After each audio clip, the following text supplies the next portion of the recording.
सा मैं यहाँ देखता हूँ परमेश्वर का काम है ना, दुनिया में और भी कहीं हो रहा है, इंडिया में भी चल रहा है, लेकिन जब मैं यहाँ आके देखता हूँ तो सचमुच में मुझ में जोश आता है कि मैं यहाँ से जाके फिर तेजी से काम करूँ ना।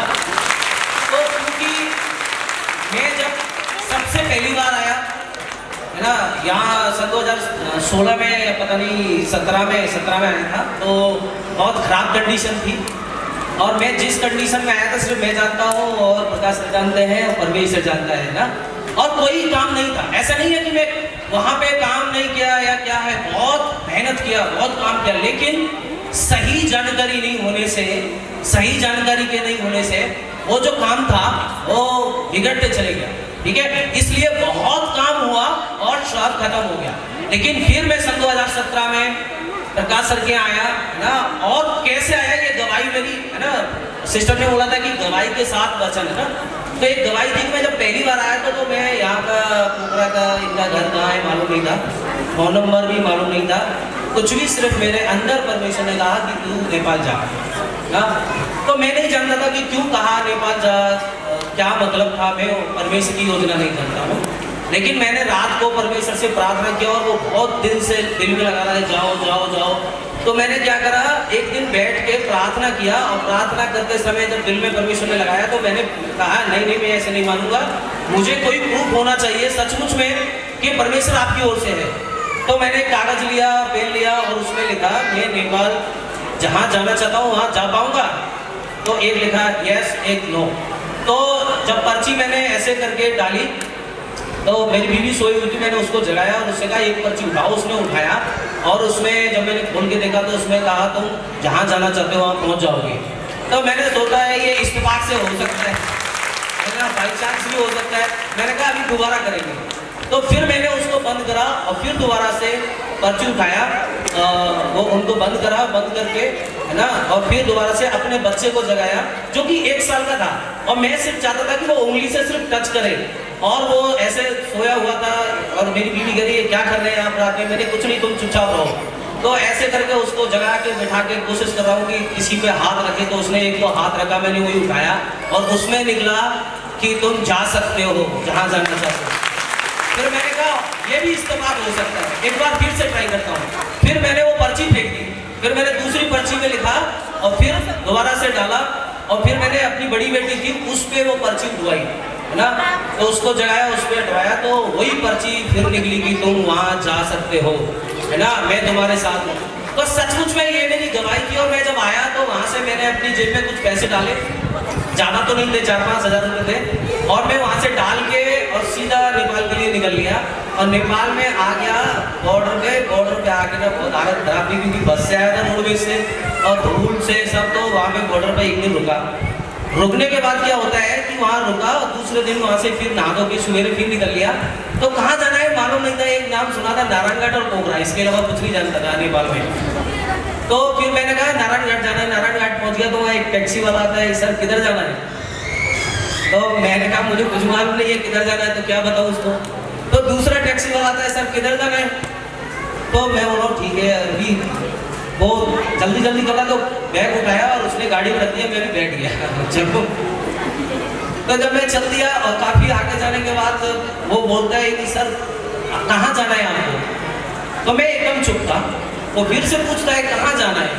तो मैंने कहा मुझे खुद मालूम नहीं है किधर जाना है। तो रिक्शा वाला ना मुझे वहीं छोड़ के चला गया। तो मैं थोड़ा परेशान हुआ, मैंने कोई बात नहीं, परमेश्वर संग है, वो जब लेके आया तो वो जो करेगा वही होगा। फिर नारायणगढ़ में दूसरी वो ट्री होता है ना, ई रिक्शा जो होता है ना बैटरी वाला, वो आया, सर किधर जाना है? तो मैंने कहा यार इसको फिर बैठ जाऊंगा तो फिर वही बोलूँगा कि मुझे खुद मालूम नहीं है, फिर छोड़ जाएगा। तो मैंने कहा तुम जाओ यार। तो कह रहा नहीं सर बताइए तो कहाँ जाना? मैंने कहा यहाँ पे ना एक सत्संग होता है, यानी यहाँ पे एक सत्संग होता है और वो एक परमात्मा का सत्संग है, और गुरु यीशु मसीह वो लाल तिलक लगाते हैं ऐसे करके। तो वहाँ पे ना एक धोखा जो बोलते ना, दुकान पर चूड़ी की दुकान किराने की, वहाँ पे बहन थी, वो सुन रही थी कि कोई इंडिया से भाई है और वो सत्संग के लिए यहाँ आया है और जाना कहाँ है मालूम नहीं है। तो वो बहन सुन के मेरे पास आई, बोलती भैया आपको कहाँ जाना है? मैंने कहा यहाँ ये सत्संग करते हैं वो लाल तिलक लगा के किधर करते हैं? परमात्मा का। तब उन्होंने मुझे बताया इधर होता है। तो फिर मैं उनको बोला कि उनका नंबर है आपके पास? तो उन्होंने कहा हाँ है। तो मैंने कहा उनका नंबर दो। फिर मैं इधर आया सबसे पहले उधर, वहाँ सुशीला दीदी वहीं खड़ी थी और इनको मालूम हुआ, ये मुझे लेके आए थे, फिर उधर गया। तो ये मेरी गवाही थी कि परमेश्वर से जो परमेश्वर ने कहा है वो पूरा करने में ताकतवर है, सिर्फ उस पर विश्वास करें। हम सोचना नहीं, हम जैसे सोचते हैं, चिंता करते हैं कि क्या होगा, कैसे होगा। जैसे कोई बच्चा बीमार हो गया तो लोग घबरा जाते हैं, ओ ये कहते कैसे आप हो गया। तो ये डरने की जरूरत नहीं है। विश्वास का मतलब है जैसे हवा है या नहीं है, आप यस नो में बोल सकते हैं हवा है कि नहीं है? है। तो कैसी है बता सकते हैं? नहीं बता सकते। कई लोग तो बोलते हैं ईश्वर तूने देखा है, कैसे होता है ईश्वर जानता है? कई लोग ऐसे भी सोचते हैं ईश्वर नहीं है, है ना, ईश्वर कोई होता ही नहीं है, ये बेवकूफ बनाते हैं, ऐसे लोग सोचते हैं। लेकिन हवा है, वो पूछो उससे हवा है, बोला हाँ है। तो कैसी है मुझे बताओ? तो नहीं बता नहीं सकता। कैसे तो प्रूफ नहीं कर सकते। जब जिस परमात्मा ने उसकी बनाई हुई चीज को आप बता नहीं सकते, सिर्फ महसूस कर सकते हैं, वैसे ही उस पिता को भी बता नहीं सकते, महसूस कर सकते हैं विश्वास करके। तो आप लोग, हम लोग के पास बहुत अच्छा रास्ता है ना, पिता परमेश्वर ने प्रकाश सर के माध्यम से हम तक पहुंचाया। हम उस रास्ते के अनुसार अगर सचमुच में चलेंगे तो हमारा जीवन बदल जाएगा। मैं कल एक जगह गया था, है ना, तो वहां पे मैंने देखा एकदम गांव है और बहुत लंबा था, है ना, 5-6 घंटा चल के फिर 5-6 घंटा उधर से चल के। तो वहां पे मैंने सोचा कहाँ इतना दूर रास्ता भी निकाल, लेकिन किसके लिए इतना कष्ट, ना किसके लिए इतनी मेहनत, गर्मी में, है ना, परेशानी में जा रहे हैं। क्योंकि वो जो हमारा अगवा, हमारा टीचर, है ना, हमारा प्रभु यीशु मसीह, उन्होंने क्या कहा? हे बोझ से दबे हुए लोगों। कल मैंने ये शिक्षा सुना था प्रकाश सर से। उन्होंने कहा हे बोझ से दबे हुए लोगों। ऐसे नहीं कहा हे ईसाई लोगों तुम सिर्फ मेरे पास आओ, ऐसे तो नहीं कहा। ऐसे कहा हे परेशान लोगों मेरे पास आओ। कौन से धर्म का है, कौन सी जाति का है परेशान, ऐसे तो नहीं कहा, है ना। हिंदू धर्म के परेशान लोग आओ, ऐसे तो नहीं कहा। ईसाई धर्म के परेशान लोग हो तुम आओ, ऐसे तो नहीं कहा। सिर्फ क्या कहा, है ना, पूरी पृथ्वी के, है ना, बिल्कुल परेशान दुखी बोझ से, है ना, कर्ज के बोझ से, टेंशन के बोझ से, है ना, डिप्रेशन के बोझ से, तलाक के बोझ से, नौकरी नहीं लग रही है इसकी बोझ से, है ना, बच्चे की शादी नहीं हो रही है इसकी बोझ से, बहुत सारे जिंदगी में बोझ है। पर हमारा गुरु यीशु मसीह ने कहा हे बोझ से दबे हुए लोगों मेरे पास आओ, मैं तुम्हें विश्राम दूंगा, विश्राम, आराम। तो जो सचमुच में आप लोग यहाँ आए हैं तो आपको परमेश्वर ने विश्राम दिया नहीं दिया? अंदर से आना चाहिए, अंदर से दिया कि नहीं दिया? क्योंकि आप लोग सचमुच में परमेश्वर से प्रेम करते हैं तो हमारा भजन, हमारी चाहत हमारे दिल से अंदर से आनी चाहिए। क्योंकि हम सचमुच में उस परमेश्वर को मानते हैं जो परमेश्वर ने आकाश और पृथ्वी को बनाया। जिसको हमने बनाया उसको नहीं मानते। हम उस ईश्वर को मानते हैं जिसने सूरज चांद को बनाया, जिसने माँ के गर्भ में हमारी आंखों को बनाया कि हम संसार को देख सकते हैं, उस ईश्वर को मानते हैं। ठीक है, तो वो ईश्वर तुम्हारे दुख, तुम्हारा तकलीफ क्या है नहीं जानता है?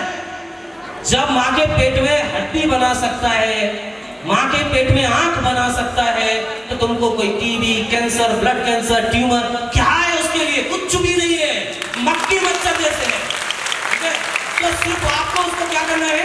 विश्वास करना है हम किस सर्वशक्तिमान पिता परमेश्वर की बेटी बेटा है ना। हम राजकुमार राजकुमारी हैं, हम मामूली चीज नहीं है। आप अपने आप को साधारण सोचते, मैं तो नहीं सोचता। कई लोग तो सोचते हैं आप बंटी भैया वो ऐसे कह रहा था, वो ऐसा। हाँ, तो मेरा काम ये नहीं है कौन क्या कह रहा था, मेरा काम है मेरा पिताजी ने मुझसे क्या कहा है, मेरे अगुवे ने मुझसे क्या कहा है, मुझे उसके अनुसार चलना है। दुनिया क्या कर रही है उससे मेरा भला होने वाला नहीं है। ठीक है, तो हम लोग जब तक अपना दिल पिता परमेश्वर तरफ नहीं लगाएंगे, अपना मन पिता परमेश्वर तरफ नहीं लगाएंगे, हम कितना भी कहेंगे सत्संग में जाता हूँ, सच्चाई, नेपाल सच्चाई केंद्र भजन मंडल जाता हूँ। नेपाल मतलब हमारा देश, हमारा सम्मान, हमारा स्वाभिमान, है ना, हमारा घर। और सच्चाई मतलब पूरे विश्व की, पूरी दुनिया की एकमात्र शक्ति पिता परमेश्वर, मैं उसको विश्वास करता हूँ। वो समझना पड़ेगा आपको। अगर वो आप लोग उस चीज को विश्वास करते हैं तो क्या है, वो दिख नहीं सकता। पहला पॉइंट, वो दिख नहीं सकता, उसके काम दिखते हैं। कैंसर, ब्लड कैंसर है, दिखता नहीं है, लेकिन ब्लड में होता है, परेशानी देता है, तकलीफ देता है ना। तो वैसे ही पिता परमेश्वर दिखता नहीं है, बीमारी ठीक कर देता है। मच्छर क्या होता है, मच्छर मक्खी देखे उड़ते हैं करके तो ऐसे करके मर गया ये तो।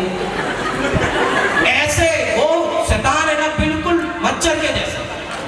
आप तो ऐसे ही मारेंगे तो मर जाएगा, मालूम नहीं है, ठीक है। आप इतना ताकतवर है, सिर्फ आपको ये महसूस करना है मैं सर्वशक्तिमान परमेश्वर का बेटा बेटी हूँ, और जो परमेश्वर कर सकता है वो आप भी कर सकते हैं। ये सिर्फ सोचना है। यीशु मसीह ने जब जा रहे थे तो पेड़ को देखा, इसका कुछ खाने के लिए गया तो मिला नहीं, तो सांप बोला तू आज से सूख जाएगा, तेरा कोई फल नहीं खाएगा। तो वो तो वापिस आया तो चुपचाप निकल गया। चेला कह रहा है इसने कुछ बोला था, एक बार देख तो लेता, क्योंकि चेला के अंदर संदेह था, तब तो देखने गया ना। संदेह नहीं होता तो देखने जाता। तो हम लोग संदेह नहीं करना। यीशु तो देखा भी नहीं, क्योंकि वो विश्वास करता था मैं किसका बच्चा हूँ, जिसने आकाश और पृथ्वी को बनाया, मैं उसका बच्चा हूँ, देखने की जरूरत नहीं है, मैंने जो कह दिया वो हो चुका है। तो ये आपको विश्वास करना है। सचमुच में सर्वशक्तिमान परमेश्वर को आप दिल से विश्वास करेंगे। परमेश्वर क्या चाहता है आपसे मालूम है? आपसे कुछ नहीं चाहता, आपका प्रेम चाहता है। आप बहुत धन दौलत रुपया पैसा से परमेश्वर का प्रेम नहीं खरीद सकते, ठीक है। कितना करोड़पति भी है, परमेश्वर का प्रेम, परमेश्वर का अनुग्रह वो प्राप्त नहीं कर सकते। वो हमारा प्रभु यीशु मसीह ने आपके लिए अपना बलिदान देके आपको गिफ्ट में दे दिया है, ठीक है। और वो गिफ्ट हमारे तक किसके माध्यम से पहुंचा, ये समझना पड़ेगा। मैं एक छोटा सा उदाहरण दूंगा। प्रकाश सर यहाँ पे पोखरा में, मैं और तो ज्यादा लोग को नहीं जानता हूँ यहाँ पे, प्रकाश सर के माध्यम से वो गिफ्ट आप तक आया। वो गिफ्ट पिताजी ने ऐसे मनुष्य को दिया और फिर वो आप तक आया। तो उस गिफ्ट को कैसे संभाल के रखना है, वो हमको तजुर्बा सीखना चाहिए। क्या करना चाहिए? तजुर्बा समझते, अनुभव ना। तो तजुर्बा अनुभव है वो सीखना चाहिए। जैसे क्रिश्चियन लोग ना काफी बोलते हैं, हम एक भाई ने कल सवाल किया था, उधर बैठे हैं, ये तो ऐसी बात कर रहे थे हम। तो एक क्रिश्चियन लोग तो काफी क्या करते हैं, हम प्रभु भोज करेंगे। तो जानते हैं प्रभु भोज का मतलब क्या होता है? मैं एक छोटी सी बात आपको बताऊंगा। रोटी खाते हैं, रोटी चावल खाते हैं, दाल खाते हैं, हम खाना खाते हैं। तो रोटी तो कैसे तैयार करते हैं? एक खेत को प्लेन करेंगे, फिर पानी देंगे, फिर जोतेंगे, फिर बीज डालेंगे, फिर उसकी रखवाली करेंगे जब तक कि वो तैयार नहीं होगा। धीरज रखेंगे, क्योंकि आज वो तो कल तो नहीं आ जाएगा फल। तो धीरज रखेंगे और समय समय पर पानी देते रहेंगे और इंतजार करेंगे उसके पकने का। क्या करने का? पकने का। पड़ोसी आया, बोल गया अरे तुम्हारा खेत बेकार है, इसमें कुछ नहीं है, देखो हमारा तो 10 दिन में आ गया। और वो देखा भी नहीं आपने। आप दौड़ के अपने पिताजी के पास गए कि साहब देखो वो कह रहा है इसलिए तो 10 दिन में आ गया। तो तुम उसको छोड़ के दूसरे को देखने जाओगे तो जानवर उसको बिगाड़ के चला जाएगा, ठीक है। तो इसलिए इस चीज को समझना पड़ेगा कि हम उसमें धीरज रखना पड़ेगा। और वो फिर क्या करना पड़ेगा? धीरज रखने के बाद फिर काटेंगे, कूटेंगे, है ना, उसको अलग करेंगे दाना भूसा, फिर उसको चक्की पे लेके जाएंगे, फिर उसको पीसेंगे, फिर चलनी से छानेंगे, फिर गूंदेंगे पानी डाल के और खूब गूंदेंगे। लोग कहते हैं जितना आटे को गूंदते हैं उतना अच्छा टेस्ट आता है, ऐसे ना। तो जितना गूंदेंगे उतना अच्छा टेस्ट आता है। फिर क्या करेंगे? गूंदने के बाद लोई बनाएंगे, रोटी करेंगे, फिर गरम गरम तवे पे डालेंगे। कैसे पे? डायरेक्ट आग में भी नहीं डालते, क्योंकि मालूम है डालेंगे तो टेढ़ी मेढ़ी हो जाएगी, ठीक है। तो डायरेक्ट पहले तवे पे डालेंगे और फिर थोड़ा सा सिक के टाइट हो जाएगा, फिर आग में डालेंगे। तो वैसे तुम्हारे साथ होना है, तब तुम ग्रहण योग्य होंगे परमेश्वर के। ये है असली प्रभु भोज। लोग जानते नहीं है, ठीक है।